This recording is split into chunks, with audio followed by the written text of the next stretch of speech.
사람은 죽어서 이름을 남기지 않는다. 말과 태도를 남긴다. 그대가 평생 쌓아온 부도 명예도 결국 한 줌재가 되지만 그대의 입에서 나온 한마디와 몸에 밴 태도는 사람들의 기억 속에서 그대라는 사람을 규정한다. 이것이 무섭지 않은가? 세상 사람들은 말을 가볍게 한다. 술자리에서, 모임에서, 메신저에서 생각 없이 던진 말 한마디가 관계를 무너뜨린다. 그러고는 농담이었다. 그럴 의도가 아니었다며 변명한다. 하나 입에서 나간 말은 쏜 화살과 같아서 다시 담을 수 없다. 말은 그대의 마음을 드러내는 거울이요. 그대의 인품을 증명하는 증서다. 태도 또한 마찬가지다. 사람들은 그대가 무엇을 말했는지는 잊어도 그대가 어떤 태도로 대했는지는 기억한다. 점원에게 함부로 대하고 약자 앞에서 거만하며 이익이 없으면 차갑게 도는 그 태도가 그대의 본질이다. 그대는 나는 원래 그런 사람이 아니다라고 말하겠지만 타인에게 그대는 그대가 보여준 태도 그 자체일 뿐이다. 정약용이 유배지에서 아들에게 보낸 편지에 이런 말이 있다. 말은 마음의 소리요. 행동은 마음의 그림자다. 마음이 바르지 못하면 말에 독이 서리고 행동에 교만이 묻어난다. 그대의 말과 태도는 그대 마음의 민낯이다. 그것을 꾸며도 결국 드러난다. 시간이 지나면 가면은 벗겨지고 본질만 남는 법이다. 이제 그대에게 묻겠다. 그대는 어떤 말을 남기고 있는가? 그대는 어떤 태도로 사람들을 대하고 있는가? 그대가 떠난 자리에 사람들이 그대를 어떻게 기억할 것인가? 만약 이 물음에 답하기 껄끄럽다면 지금부터라도 그대의 말과 태도를 바로잡아야 한다. 이것이 그대의 인품을 지키는 유일한 길이다. 나이든 사람들이 흔히 하는 말이 있다. 요즘 젊은이들은 이해할 수 없다. 이 말 속에는 변화를 받아들이지 않겠다는 완고함이 숨어 있다. 세상은 흐르는데 그대만 멈춰서서 옛날이 좋았다고 되뇌는 것은 스스로를 고립시키는 행위다. 시대가 변하면 언어도 바뀌고 관계 맺는 방식도 달라진다. 이를 거부하면 그대는 세상과 단절된 섬이 된다. 정약용은 학문은 날마다 새로워야 한다고 했다. 배움이란 젊은 시절에만 필요한 것이 아니라 죽는 날까지 계속되어야 하는 것이다. 배우지 않으면 생각이 굳고 생각이 굳으면 말이 경직되며 말이 경직되면 사람이 떠난다. 그대가 나는 이렇게 살아왔다며 변화를 거부하는 순간 그대의 주변에는 그대의 고집만 남게 된다. 새로운 기술을 배우지 않아도 된다는 말이 아니다. 다만 세상이 어떻게 변하고 있는지, 사람들이 무엇을 중요하게 여기는지 관심을 가지라는 것이다. 젊은 세대가 사용하는 메신저를 배우고 그들이 소통하는 방식을 이해하려 노력하라. 이것이 관계를 유지하는 첫걸음이다. 배움의 자세를 잃으면 그대는 과거에 갇힌 화석이 된다. 한 노인이 있었다. 그는 평생 성실하게 살았고 자식들을 훌륭하게 키웠다. 하지만 은퇴 후 세상의 변화를 따라가지 못했다. 스마트폰은 거부했고 새로운 문화는 이해하려 하지 않았다. 내 방식이 옳다며 고집을 부렸다. 자식들이 찾아오면 요즘 애들은 예의가 없다며 훈계만 늘어놓았다. 결국 자식들의 발걸음이 뜸해졌고 그는 외로운 노년을 보냈다. 이것이 변화를 거부한 자의 말로다. 그대가 나이 들어서도 사람들과 소통하고 싶다면 끊임없이 배워야 한다. 새로운 것을 받아들이는 유연함이 관계를 살린다. 고집은 그대를 지키는 갑옷이 아니라 그대를 가두는 감옥이다. 세상은 그대를 기다려주지 않는다. 흐르는 물처럼 변화를 받아들이라. 그래야 그대의 말에 생기가 돌고 그대의 태도에 온기가 남는다. 나이가 지혜를 보장하지 않는다. 배움을 멈춘 노인은 지혜로운 어른이 아니라 완고한 꼰대가 될 뿐이다. 그대가 진정으로 존경받고 싶다면 겸손하게 배우는 자세를 잃지 마라. 이것이 나이 들어서도 품격을 지키는 방법이다. 변화에 열린 마음이 곧 살아있는 마음이요. 배우는 자세가 곧 젊은 정신이다. 옛 성현들도 죽는 날까지 책을 손에서 놓지 않았다. 공자는 나이 50의 주역을 배웠다고 했고, 정약용은 유배지에서도 학문을 게을리하지 않았다. 이들이 위대한 것은 많이 알아서가 아니라 끝까지 배우는 자세를 잃지 않았기 때문이다. 매일 조금씩 새로운 것을 받아들이고 젊은이들의 말에 귀 기울이며 시대의 흐름을 이해하려 노력하라. 변화를 받아들이는 것은 굴복이 아니라 성장이다. 그대의 가치관을 버리라는 것이 아니라 다른 가치관도 존중하라는 것이다. 이해하지 못해도 괜찮다. 다만 틀렸다고 단정 짓지 마라. 다르다고 인정하라. 이 작은 태도의 차이가 그대를 고립에서 구해낸다. 열린 마음으로 세상을 대하라. 그래야 세상도 그대를 받아들인다. 사람들은 친한 사이일수록 예의를 잊는다. 가족에게 함부로 대하고 오랜 친구에게 말을 거칠게 하며 우리 사이에 뭐 그런 걸 따지냐며 무례를 정당화한다. 이것이 관계를 망치는 지름길이다. 친밀함과 무례함은 다르다. 가까운 사이일수록 더욱 조심해야 한다. 예의는 거리를 두기 위한 것이 아니라 관계를 지키기 위한 울타리다. 정약용은 부모에게 효도하되 공경함을 잃지 말고 형제간에 우애하되 분수를 지켜라고 했다. 가족이라도 함부로 대해서는 안 된다는 뜻이다. 부모라고 해서 자식의 사생활을 침범해서는 안 되고, 형제라고 해서 돈 문제를 가볍게 다뤄서는 안 된다. 가까운 사이에도 보이지 않는 선이 있다. 그 선을 넘는 순간 관계는 금이 간다.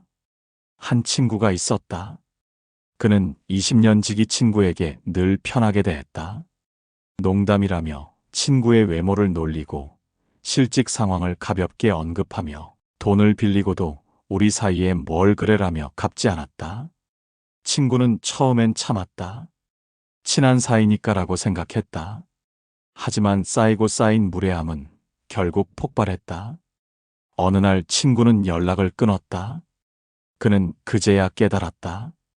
친밀함이 무례함을 정당화하지 않는다는 것을. 그대가 누군가와 오랫동안 좋은 관계를 유지하고 싶다면 가까워질수록 더 조심하라. 부모에게 짜증내지 마라. 배우자에게 고맙다는 말을 잊지 마라. 친구에게 빌린 돈은 약속한 날짜에 갚아라. 이런 작은 예의가 관계를 오래 지속시킨다. 예의는 형식이 아니라 상대를 존중한다는 마음의 표현이다. 사람들은 편한 사이를 좋아한다. 하지만 편함과 무례함을 혼동해서는 안 된다. 진정으로 편한 관계란 서로를 존중하면서도 부담 없이 지낼 수 있는 관계다. 함부로 대해도 되는 관계가 아니라 서로의 경계를 이해하고 배려하는 관계다. 그대가 우리 사이에 뭘 그래라고 말하는 순간 이미 그 사이는 흔들리기 시작한 것이다. 가족 간에도 마찬가지다. 부모가 자식을 낳아 키웠다고 해서 자식의 인생을 마음대로 할 수 있는 것은 아니다. 자식이 부모를 모신다고 해서 부모에게 함부로 말해도 되는 것은 아니다. 가족이라는 이름 아래 상처를 주는 말들이 얼마나 많은가. 너를 위해서라는 말로 포장된 간섭, 가족이니까라는 핑계로 정당화되는 무례함. 이것들이 가족관계를 병들게 한다. 예의는 거추장스러운 형식이 아니다. 관계를 지키는 안전장치다. 그대가 누군가에게 고맙습니다라고 말하고 미안합니다라고 사과하며 괜찮으시겠습니까? 라고 묻는 것은 상대를 한 명의 독립된 인격체로 존중한다는 뜻이다. 이 작은 예의가 쌓여서 신뢰가 되고 신뢰가 쌓여서 깊은 관계가 된다. 그대의 가족, 친구, 연인에게 묻겠다. 그대는 그들에게 어떤 말투를 쓰는가? 짜증 섞인 목소리로 대답하지는 않는가? 알았어라며 귀찮다는 듯 반응하지는 않는가? 감사 인사를 생략하지는 않는가? 이런 작은 무례함들이 쌓이면 관계는 서서히 무너진다. 가까운 사이일수록 더욱 정중하게 대하라. 이것이 관계를 오래 유지하는 비결이다. 사람에게는 누구나 숨기고 싶은 약점이 있다. 외모, 학력, 출신, 가족사, 경제적 상황 등 남에게 들키고 싶지 않은 부분들이다. 그대가 농담이라는 이름으로 이것을 건드리는 순간 그 사람의 마음에는 지워지지 않는 상처가 새겨진다. 그냥 농담이었어라고 말해도 소용없다. 상처를 입은 사람은 그 말을 평생 기억한다. 말은 한 번 입 밖으로 나가면 다시 담을 수 없다. 정약용은 말조심을 경계하되 특히 남의 수치를 드러내는 말은 하지 말라고 했다. 사람의 약점을 건드리는 것은 칼로 베는 것보다 더 깊은 상처를 남긴다. 몸의 상처는 아물지만 마음의 상처는 평생 남는다. 그대가 던진 한마디 때문에 누군가는 밤새 잠을 이루지 못하고 그 말을 되새기며 자존감을 깎아내린다. 이것이 그대가 원한 결과인가? 한 직장인이 있었다. 그는 대머리라는 콤플렉스가 있었다. 어느 날 회식 자리에서 동료가 술김에 너 머리 언제 심을 거야 라고 농담했다. 사람들은 웃었지만 그는 웃지 못했다. 그날 이후 그는 그 동료를 피했고 회사에서도 점점 위축되었다. 결국 그는 회사를 그만두었다. 농담 한마디가 한 사람의 인생을 바꾼 것이다. 말을 던진 동료는 그냥 농담이었는데라며 이해하지 못했다. 하지만 상처받은 사람에게 그것은 농담이 아니라 폭력이었다. 그대는 요즘 사람들은 너무 예민하다고 말할지도 모른다. 하지만 문제는 상대의 예민함이 아니라 그대의 무감각함이다. 타인의 아픔을 헤아리지 못하는 것은 지혜롭지 못한 것이요. 상처를 줘놓고 농담인데라고 말하는 것은 비겁한 것이다. 진정한 유머는 타인을 비하하지 않으면서도 웃음을 주는 것이다.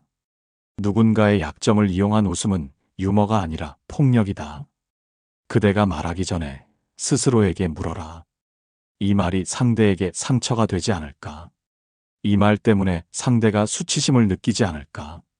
만약 조금이라도 의심이 든다면 그 말을 삼켜라. 말하지 않아서 후회하는 것보다 말해서 후회하는 것이 훨씬 크다.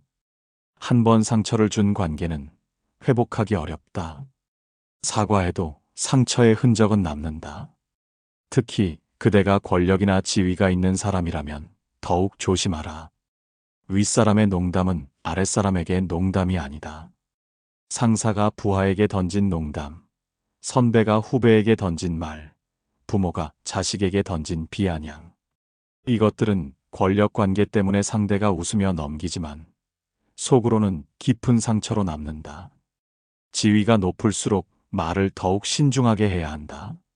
사람의 외모, 신체적 특징, 가족사, 경제적 상황, 학벌, 나이, 결혼 여부 등은 절대 함부로 언급해서는 안 된다.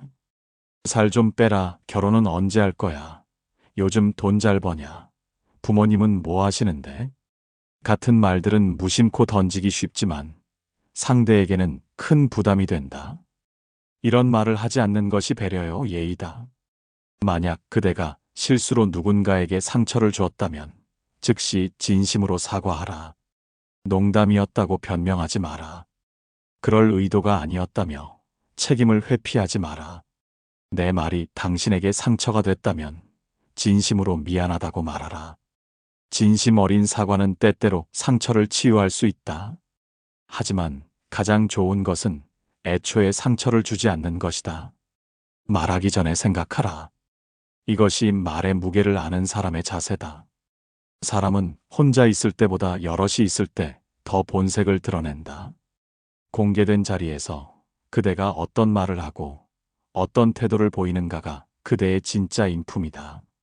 사람들 앞에서 누군가를 비난하거나 부하를 질책하거나 자랑을 늘어놓는 그 순간이 그대를 평가하는 시험지가 된다. 그대는 그 자리에서 자신을 드러내고 있다고 생각하지만 실제로는 자신의 인격을 증명하고 있는 것이다. 정약용은 많은 사람 앞에서는 말을 더욱 삼가고 행동을 더욱 신중하게 하라고 했다. 여럿이 보는 앞에서 한 말은 그냥 사라지지 않는다. 그 자리에 있던 모든 사람의 기억에 남고 입에서 입으로 전해진다. 그대가 회의에서 동료를 망신 주었다면 그 이야기는 회사 전체로 퍼진다. 그대가 모임에서 누군가를 무시했다면 사람들은 그대를 그런 사람으로 기억한다. 한 관리자가 있었다. 그는 팀 회의에서 부하 직원의 실수를 공개적으로 질책했다. 이것도 못해, 이래서 안 되는 거야라며 여러 사람 앞에서 망신을 주었다. 그는 이것이 조직 관리라고 생각했다. 하지만 그 부하는 모욕감을 느꼈고 다른 직원들도 불편해했다. 그날 이후 팀원들은 그 관리자를 피했다. 그의 권위는 땅에 떨어졌다. 여럿 앞에서의 질책은 교육이 아니라 폭력이다. 지적할 일이 있다면 따로 불러서 조용히 말하라. 그대가 공개된 자리에서 누군가를 비난하는 것은 그 사람에게 수치심을 주려는 의도가 있는 것이다. 설령 그 사람이 잘못했다 해도 여럿 앞에서 망신을 주는 것은 정당하지 않다. 이것은 비판이 아니라 모욕이다. 그대가 진정으로 상대를 개선시키고 싶다면 사람들이 없는 곳에서 차분하게 이야기하라.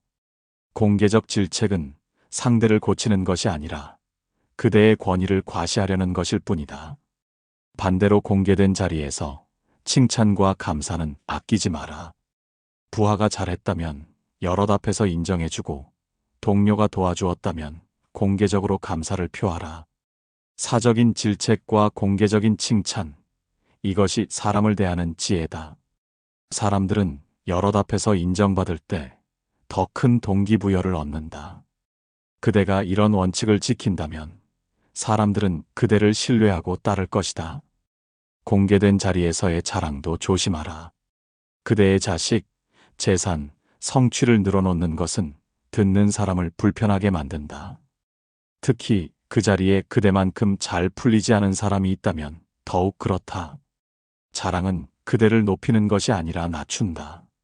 진정으로 대단한 사람은 자랑하지 않아도 저절로 드러난다. 군자는 입으로 자신을 높이지 않는다.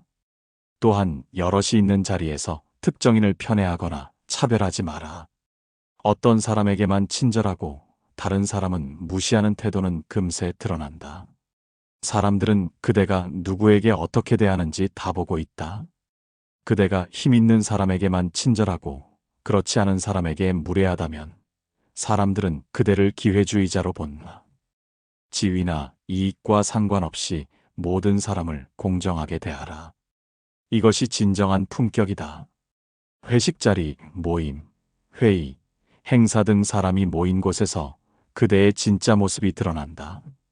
술김에 하는 말, 기분 좋을 때 던지는 농담, 화났을 때 보이는 태도, 이 모든 것이 그대를 평가하는 자료가 된다. 술 먹고 한 말이니 이해해달라는 변명은 통하지 않는다. 오히려 술이 그대의 본심을 드러낸 것이다. 여럿 앞에서 그대가 보이는 모든 언행은 기록되고 평가된다. 항상 신중하라. 세상에 공짜는 없다. 관계도 마찬가지다. 받기만 하고 돌려주지 않으면 그 관계는 기울어진다. 정약용은 이를 호혜에 도라했다. 서로 주고받는 균형이 관계를 지탱한다. 누군가 그대를 도와주었다면 언젠가는 갚아야 한다. 받은 은혜를 잊고 사는 사람은 결국 혼자 남는다. 사람들은 자신이 받은 호의는 쉽게 잊는다. 누군가 밥을 사주면 당연하게 여기고 도움을 받으면 고맙다는 말 한마디로 끝낸다. 하지만 베푼 사람은 기억한다. 한 번은 괜찮다. 두 번도 참는다. 하지만 계속해서 받기만 하면 그 사람은 지친다. 이 사람은 나를 이용만 하는구나 라고 생각하게 된다. 그렇게 관계는 식는다. 한 친구가 있었다.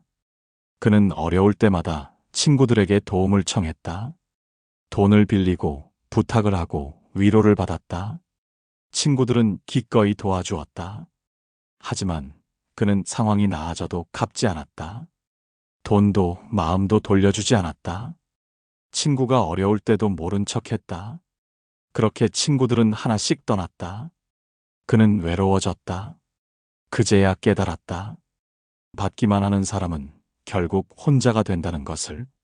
그대가 누군가에게 받은 것이 있다면 반드시 갚아라. 꼭 같은 방식일 필요는 없다. 돈을 빌렸으면 돈으로 갚고 도움을 받았으면 다른 방식으로라도 보답하라. 밥을 얻어먹었으면 언젠가는 그대가 사라.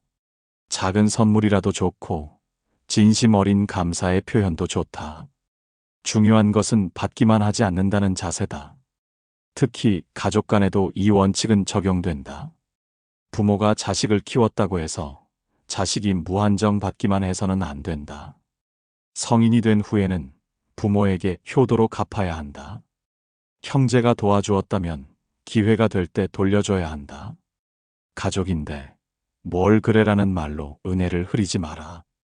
가족이라고 해서 주고받음의 원칙이 사라지는 것은 아니다. 또한 그대가 누군가에게 무언가를 줄 때는 조건을 달지 마라. 진심으로 주되 돌려받기를 기대하지 마라. 하지만 받는 사람은 다르다. 받았으면 갚아야 한다는 마음을 가져야 한다. 이것이 사람 사이의 도리다. 주는 사람은 베풀 때 대가를 바라지 않되 받는 사람은 언젠가 갚겠다는 마음을 가져야 균형이 맞는다. 관계가 오래가는 사람들을 보라.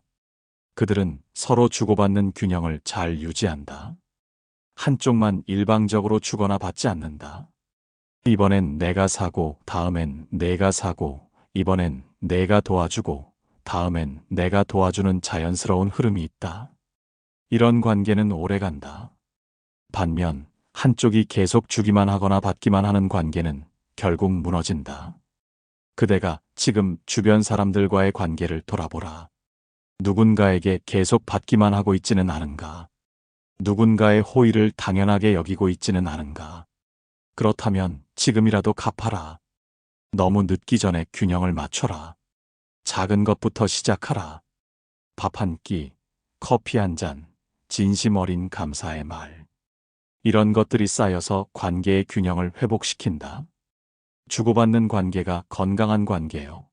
오래가는 관계다. 사람은 자랑하고 싶은 욕망이 있다. 잘된 일이 있으면 남에게 알리고 싶고, 성취가 있으면 인정받고 싶다. 이것은 자연스러운 감정이다. 하지만 이 욕망을 통제하지 못하면 덕을 잃는다. 자랑은 그대를 높이는 것이 아니라 낮춘다. 진정으로 대단한 사람은 자랑하지 않아도 알아본다. 정약용은 겸손은 덕의 근본이요. 교만은 화의 근원이라 했다. 그대가 자신의 성취, 자녀, 재산을 늘어놓는 순간 듣는 사람은 불편해진다. 특히 그 사람이 그대만큼 잘 풀리지 않는 상황이라면 더욱 그렇다. 그대의 자랑은 상대에게 상처가 되고 그대는 모르는 사이에 사람들로부터 멀어진다. 한 사람이 있었다. 그는 사업에 성공하자 모든 자리에서 자신의 성공담을 늘어놓았다. 얼마를 벌었고 어떤 차를 샀으며 어느 동네에 집을 샀는지 자세히 말했다. 처음에는 사람들이 축하해 주었다. 하지만 그가 계속 자랑을 늘어놓자 사람들은 피곤해했다. 모임에 그가 나타나면 분위기가 무거워졌다. 결국 사람들은 그를 초대하지 않게 되었다. 그는 성공했지만 외로워졌다. 자랑이 사람을 고립시킨 것이다.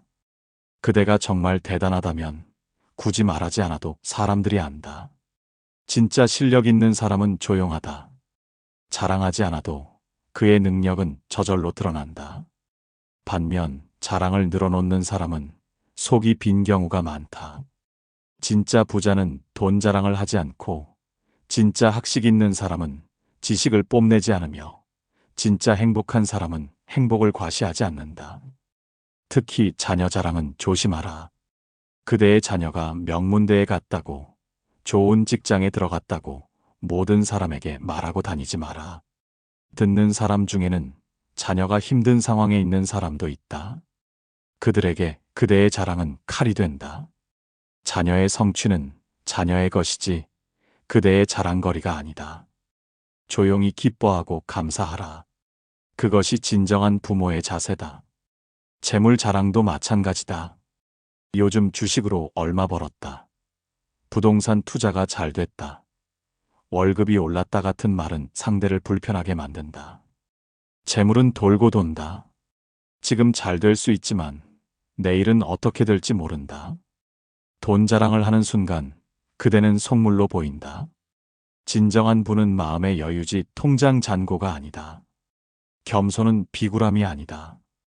자신을 낮추되 품위는 잃지 않는 것이다. 성취가 있어도 겸손하게 말하고 칭찬을 받으면 운이 좋았다. 주변의 도움 덕분이라고 돌리는 것이 겸손이다. 이런 태도가 사람을 끌어당긴다. 사람들은 겸손한 사람을 좋아하고 교만한 사람을 멀리한다. 그대가 SNS에 무엇을 올리는지도 돌아보라. 화려한 식사, 비싼 물건, 멋진 여행지 사진을 올리는 것이 그대의 삶을 증명하는 것은 아니다. 오히려 내 삶을 봐달라는 욕구의 표현일 뿐이다. 진정으로 만족스러운 삶을 사는 사람은 굳이 남에게 보여주지 않아도 충만하다.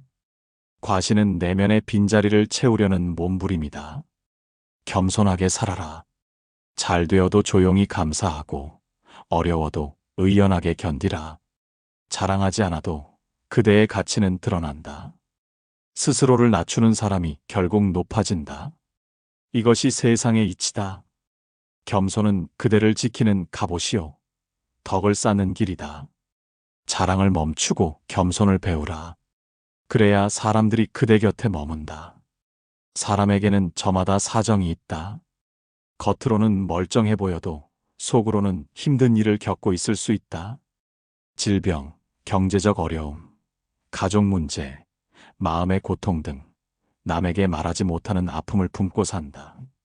그대가 상대의 처지를 헤아리지 못하고 함부로 말하면 그것은 지혜롭지 못한 것이다. 정약용은 이를 지인이라 했다. 사람을 아는 능력이다.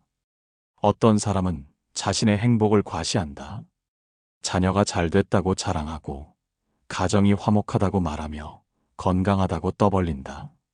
하지만 그 자리에 자녀가 방황하는 부모가 있다면, 이혼한 사람이 있다면, 병으로 고통받는 사람이 있다면 그대의 말은 그들에게 독이 된다. 그대는 좋은 의도였을지 모르지만 듣는 사람은 상처받는다. 한 부모가 있었다. 그는 자녀가 의대에 합격하자 모든 자리에서 자랑했다. 친구 모임에서도 친척 모임에서도 자녀 이야기를 늘어놓았다. 하지만 그 자리에 있던 한 친구는 자녀가 수험 실패로 힘들어하는 중이었다.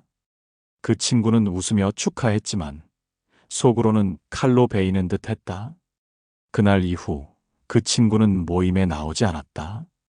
자랑은 행복을 나누는 것이 아니라 상처를 주는 것이었다. 그대가 진정으로 지혜로운 사람이 되고 싶다면 상대의 상황을 헤아려라. 말하기 전에 생각하라. 이 말이 상대에게 어떻게 들릴까? 상대가 지금 어떤 상황일까? 조금이라도 불편할 것 같으면 그 말을 삼켜라. 자랑하고 싶은 마음을 참는 것이 배려요, 지혜다. 특히 어려운 처지에 있는 사람 앞에서는 더욱 조심하라. 실직한 사람 앞에서 승진 자랑을 하지 마라. 아이를 원하지만 갖지 못한 사람 앞에서 자녀 자랑을 하지 마라. 이혼한 사람 앞에서 배우자 자랑을 하지 마라. 이것은 상식이요, 예의다. 지인이 없는 사람은 끊임없이 실수하고 사람을 잃는다. 또한 조언도 조심하라. 이렇게 하면 돼. 나 같으면 이렇게 할 텐데. 같은 말은 상대의 상황을 제대로 이해하지 못한 채 던지는 공허한 말이다. 그대가 겪어보지 않은 일에 대해 쉽게 조언하지 마라. 특히 병, 이혼, 경제적 어려움 같은 민감한 문제에 대해서는 더욱 그렇다. 그대의 조언이 도움이 되기보다 상처가 될 수 있다. 사람을 아는 능력은 타고나는 것이 아니라 배우는 것이다. 상대의 말을 주의 깊게 듣고 표정을 살피며 처지를 이해하려 노력하라. 그대가 관심을 기울이면 상대의 상황이 보인다. 무심코 던진 말 한마디가 상대에게 얼마나 큰 상처가 될 수 있는지 알게 된다. 지인의 능력을 키워라. 그래야 실수하지 않는다. 그대가 만약 자랑하고 싶은 일이 있다면 그것을 나눌 적절한 사람과 적절한 때를 선택하라. 모든 사람에게 모든 것을 말할 필요는 없다. 기쁜 일이 있으면 그것을 함께 기뻐할 수 있는 사람에게만 말하라. 그대의 행복을 진심으로 축하해 줄 사람과만 나눠라. 이것이 지혜로운 사람의 처신이다. 처지를 헤아리지 못하는 말은 무지의 증거다. 그대가 아무리 좋은 의도를 가졌어도 상대의 상황을 모르고 던진 말은 폭력이 될 수 있다. 말하기 전에 상대를 먼저 이해하라. 그대의 말이 칼이 될지 위로가 될지 분별하라. 이것이 진정으로 성숙한 사람의 자세요. 지인의 도다. 재물은 고정된 것이 아니다. 오늘 많아도 내일은 적을 수 있고 지금 적어도 나중에 많아질 수 있다. 정약용은 재물은 둥글게 흐른다고 했다. 마치 물처럼 한 곳에 고이지 않고 계속 움직인다. 그런데 사람들은 지금 자신에게 재물이 많다고 해서 그것이 영원할 것처럼 착각한다. 그리고 자랑한다. 이것이 어리석음이다. 돈 자랑만큼 그대의 그릇을 드러내는 것도 없다. 요즘 돈 잘 번다. 이번에 큰 돈 들어왔다. 투자가 잘 됐다 같은 말을 입에 달고 사는 사람은 속물로 보인다. 진정한 부자는 돈 이야기를 하지 않는다. 돈이 많아도 겸손하고 적어도 의연하다. 돈 자랑을 하는 것은 돈에 휘둘린다는 증거다. 한 사업가가 있었다. 그는 사업이 잘 되자 주변 사람들에게 자신의 수입을 자랑했다. 고급 차를 사고 비싼 시계를 차고 명품을 걸치며 과시했다. 모임마다 돈 이야기를 늘어놓았다. 사람들은 처음에는 부러워했지만 점차 불편해했다. 그리고 몇 년 후 그의 사업은 기울었다. 투자 실패로 큰 빚을 졌다. 그때 그가 자랑하던 사람들은 아무도 도와주지 않았다. 그는 외로웠다. 돈으로 맺어진 관계는 돈이 없어지면 끝난다. 그대가 재물을 가졌다면 조용히 간직하라. 남에게 자랑하지 마라. 재물은 그대의 가치를 증명하지 않는다.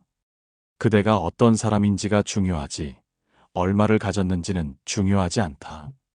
돈이 많아도 인품이 없으면 존경받지 못하고 돈이 적어도 인품이 있으면 사람들이 따른다. 재물은 수단이지 목적이 아니다. 또한 재물은 언제든 사라질 수 있다는 것을 명심하라. 경제 위기, 사업 실패, 사기, 질병, 가족 문제 등 재물을 잃게 만드는 일은 수없이 많다. 지금 그대가 가진 것이 영원하리라 착각하지 마라. 재물에 의존하지 말고 재물이 없어도 버틸 수 있는 내면의 힘을 키워라. 진정한 부는 통장 잔고가 아니라 마음의 여유다. 돈을 대하는 태도가 그 사람의 인격을 보여준다. 식당에서 종업원에게 함부로 대하는 사람, 돈을 빌리고 갚지 않는 사람, 작은 돈에 집착하는 사람, 이런 사람들은 재물의 노예가 된 것이다. 반면 돈이 많아도 겸손하고 쓸 때는 쓰되 낭비하지 않으며 어려운 사람을 도울 줄 아는 사람은 재물의 주인이다. 그대가 돈을 벌었다면 그것을 지혜롭게 사용하라. 자랑하는 데 쓰지 말고 의미 있는 곳에 쓰라. 가족을 돌보고 필요한 사람을 돕고 자신을 성장시키는 데 투자하라. 돈은 쓰임에 따라 가치가 달라진다. 허영에 쓰면 낭비고 의미 있는 곳에 쓰면 투자다. 또한 돈이 없다고 주눅 들지 마라.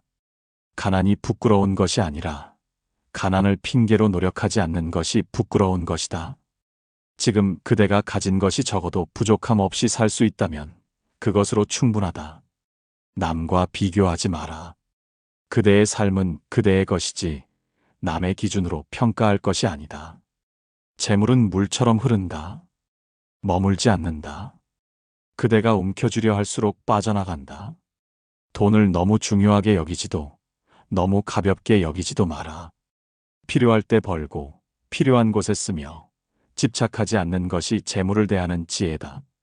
돈 자랑을 멈춰라. 그래야 그대의 품격이 빛난다. 사람은 내면이 채워지지 않으면 겉을 꾸민다. 명품으로 몸을 치장하고 화려한 이력을 내세우며 SNS에 근사한 모습만 올린다. 이것이 허세다. 정약용은 이를 속이 빈 등잔에 비유했다. 불은 밝게 타오르지만 속은 텅 비어 있다. 허세는 자신의 빈자리를 숨기려는 몸부림이요. 내면의 불안을 감추려는 몸짓이다. 진짜 여유 있는 사람은 말이 없다. 자신을 드러내려 애쓰지 않아도 저절로 빛이 난다. 반면 허세 부리는 사람은 끊임없이 말한다. 나는 이런 사람이야. 나는 이런 걸 가졌어. 나는 이런 걸 했어라고 되풀이한다. 이것은 자신감이 아니라 불안이다. 자신을 확인받고 싶은 욕구다. 한 젊은이가 있었다. 그는 SNS에 화려한 삶을 올렸다. 고급 레스토랑, 해외여행, 멋진 자동차. 하지만 실제 그의 삶은 빚에 쪼들렸다. 카드값을 내지 못해 연체했고 부모에게 손을 벌렸다. 그는 왜 그렇게 허세를 부렸을까? 자신의 빈약한 삶을 인정하고 싶지 않았기 때문이다. 남들이 자신을 대단하게 봐주기를 바랐기 때문이다. 하지만 결국 그는 무너졌다. 허세는 오래 유지되지 않는다. 허세는 거짓과 다르지 않다. 있지도 않은 것을 있는 척하고 알지도 못하는 것을 아는 척하며 할 수 없는 것을 할 수 있는 척한다. 이것은 자신을 속이는 것이요, 남을 기만하는 것이다. 사람들은 처음에는 속지만 시간이 지나면 진실을 알게 된다. 그때 그대는 신뢰를 잃는다. 한 번 잃은 신뢰는 회복하기 어렵다. 진정한 여유는 소박함에서 나온다. 많이 가지지 않아도 만족할 줄 알고, 화려하지 않아도 자신을 사랑하며, 남에게 인정받지 않아도 자신을 긍정하는 것이 진짜 여유다. 이런 사람은 허세를 부릴 필요가 없다. 자신에게 만족하기 때문이다. 내면이 채워진 사람은 겉을 꾸밀 필요가 없다. 그대가 지금 무엇을 과시하고 있는지 돌아보라. 학벌, 경력, 인맥, 재산, 외모. 그대가 자꾸 내세우는 것이 무엇인가? 그것이 바로 그대의 약점이다. 진정으로 강한 부분은 굳이 말하지 않아도 드러난다. 자꾸 말하는 것은 자신도 확신이 없기 때문이다. 허세는 자신감의 표현이 아니라 불안의 표출이다. SNS 시대의 허세는 더욱 만연해졌다. 사람들은 자신의 삶을 전시한다. 행복한 순간만 올리고 힘든 순간은 숨긴다. 그러면서 남의 화려한 SNS를 보고 열등감을 느낀다. 이것은 악순환이다. 그대가 진정으로 행복하고 싶다면 SNS에서 벗어나라. 남에게 보여주기 위한 삶이 아니라 자신을 위한 삶을 살아라. 또한 학벌이나 직함으로 자신을 증명하려 들지 마라. 명함에 적힌 직함이 그대의 가치를 말해주지 않는다. 어느 대학을 나왔는지가 그대의 인격을 보여주지 않는다. 진정한 가치는 그대가 어떤 사람인지, 어떻게 사는지에 있다. 거칠애를 버리고 본질에 집중하라. 허세를 버려라. 있는 그대로의 모습을 받아들이라. 완벽하지 않아도 괜찮다. 남보다 못해도 괜찮다. 그대는 그대로 충분하다. 이것을 인정하는 순간 허세가 필요 없어진다. 내면이 채워진 사람은 겉을 꾸미지 않아도 빛난다. 진실함이 곧 힘이요, 소박함이 곧 품격이다. 허세를 멈추고 진솔하게 살아라. 그래야 사람들이 진짜 그대를 사랑한다. 정약용은 의관을 바르게 하는 것이 예의 시작이라 했다. 겉모습을 단정히 하는 것은 상대를 존중하는 표현이다. 하지만 겉만 화려하고 속이 비었다면 그것은 빈 껍데기에 불과하다.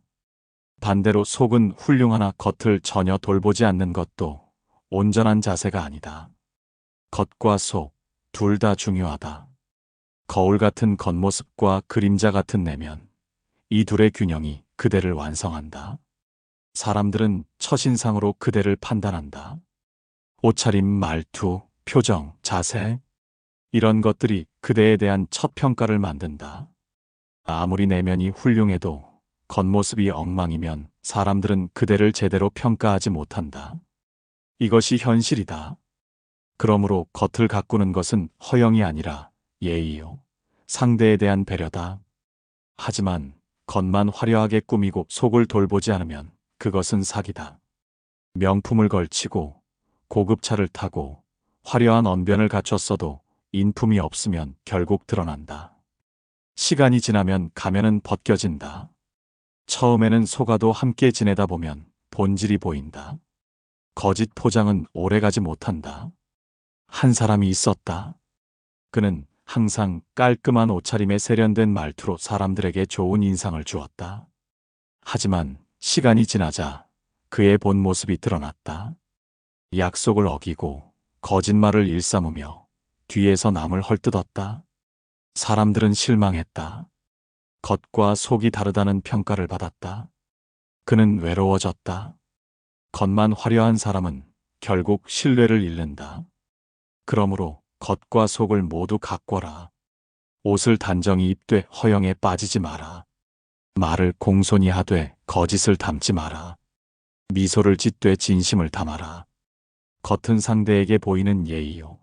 속은 그대의 진실이다. 둘 다 소홀히 해서는 안 된다. 특히 SNS 시대에는 겉과 속의 괴리가 더 심해졌다. 사람들은 온라인에서 화려한 모습만 보여주고 오프라인에서는 초라하다. 이것은 분열된 삶이다. 그대가 진정으로 건강한 삶을 살고 싶다면 겉과 속을 일치시켜라. 보여주는 모습과 실제 모습이 같아야 한다. 이것이 진실한 삶이요. 통합된 인격이다. 겉을 가꾸는 것은 어렵지 않다. 옷을 깨끗이 입고 머리를 단정히 하고 자세를 바르게 하면 된다. 하지만 속을 가꾸는 것은 오랜 시간이 걸린다. 책을 읽고 성찰하고 실수를 인정하며 끊임없이 자신을 개선해야 한다. 이것이 진짜 공부요. 진짜 성장이다. 그대가 매일 아침 거울을 보듯 매일 밤 자신의 내면도 돌아보라. 오늘 나는 어떤 말을 했는가? 어떤 태도를 보였는가? 누군가에게 상처를 주지는 않았는가? 이런 성찰이 쌓여서 인격이 된다. 거울을 보며 겉을 다듬듯 성찰하며 속을 다듬어라. 정약용이 말한 거울과 그림자는 바로 이것이다. 겉은 남에게 보이는 거울이요. 속은 나를 따라다니는 그림자다. 거울만 닫고 그림자를 방치하면 언젠가 그림자가 그대를 삼킨다. 반대로 그림자만 가꾸고 거울을 무시하면 세상은 그대를 알아보지 못한다. 둘 다 중요하다. 균형을 맞춰라. 그대의 말과 태도가 그대의 인품을 만든다. 화려한 겉모습이 아니라 일관된 말과 성실한 태도가 사람들의 기억에 남는다. 그대가 어떤 옷을 입었는지는 잊혀도 그대가 어떤 사람이었는지는 기억된다. 겉과 속을 모두 가꾸되 속에 더 힘써라. 진짜 아름다움은 내면에서 우러나오는 것이기 때문이다. 거울을 닫고 그림자를 살펴라. 그래야 온전한 사람이 된다. 마지막으로 그대에게 묻겠다. 오늘 그대는 어떤 말을 남겼는가? 어떤 태도로 사람을 대했는가? 그대가 떠난 자리에 무엇이 남았는가? 이 물음에 답할 수 있다면 그대는 이미 깨어 있는 것이다. 말과 태도는 그대를 증명하는 유일한 증거다. 그대가 가진 재산도 쌓아온 명예도 화려한 경력도 결국 사라진다. 하지만 그대가 던진 한마디, 그대가 보여준 태도는 사람들의 마음속에 새겨진다. 이것이 무섭지 않은가? 동시에 이것이 희망이 아닌가? 그대는 지금부터라도 바꿀 수 있다. 정약용은 유배지에서 18년을 보내며 500여 권의 책을 남겼다. 그가 위대한 것은 많은 책을 썼기 때문이 아니라 끝까지 자신을 닦는 일을 멈추지 않았기 때문이다. 그는 죽는 날까지 배우고 반성하고 고쳐나갔다. 그대도 그러하라. 완벽해지려 하지 말고 매일 조금씩 나아지려 하라. 말을 삼가는 것부터 시작하라. 입에서 나가기 전에 한 번 더 생각하라. 이 말이 상대에게 상처가 되지 않을까? 이 말이 나를 낮추지 않을까? 조금이라도 의심이 든다면 말하지 마라. 침묵이 때로는 가장 현명한 대답이다. 말을 줄이면 실수도 줄고 말의 무게도 무거워진다. 태도를 바로잡는 것도 지금부터 하라. 점원에게 공손히 대하고 가족에게 감사를 표하며 약자를 배려하고 어른을 공경하라. 작은 실천들이 쌓여서 그대의 태도가 되고, 태도가 쌓여서 그대의 인품이 된다. 하루아침에 바뀌지 않는다. 매일 조금씩 꾸준히 실천하라. 그대가 나이가 들어서도 사람들에게 존경받고 싶다면 지금부터 말과 태도를 닦아라. 젊을 때의 습관이 늙어서의 품격을 만든다. 지금 함부로 말하고 거만하게 행동하면 나이 들어서도 그대로다. 지금 겸손하고 신중하면 나이 들어서는 더욱 깊어진다. 오늘 그대가 심는 씨앗이 내일 그대의 모습이다. 사람은 완벽할 수 없다. 실수하고 후회하고 넘어진다. 중요한 것은 실수를 인정하고 고치는 자세다. 그대가 누군가에게 상처를 주었다면 즉시 사과하라. 변명하지 말고 진심으로 미안하다고 말하라. 그대가 잘못된 태도를 보였다면 인정하고 바꾸겠다고 다짐하라. 이런 솔직함이 그대를 성장시킨다. 정약용이 아들에게 남긴 마지막 편지에 이런 말이 있다. 사람은 죽어서 이름을 남기지만 진짜 남는 것은 그가 살면서 베푼 말과 행동이다. 그대의 이름은 비석에 새겨질 수 있지만 그대의 인품은 사람들의 기억에 새겨진다. 그대는 어떤 기억으로 남고 싶은가? 지금부터 시작하라. 말을 아끼고 태도를 바르게 하며 겸손하게 살아가라. 이것이 그대의 인품을 만드는 길이요. 그대를 오래 남기는 방법이다. 세월은 그대를 늙게 하지만 말과 태도는 그대를 영원하게 한다. 오늘부터, 지금부터 그대의 말과 태도를 닦아라. 그것이 그대가 세상에 남길 가장 큰 유산이다.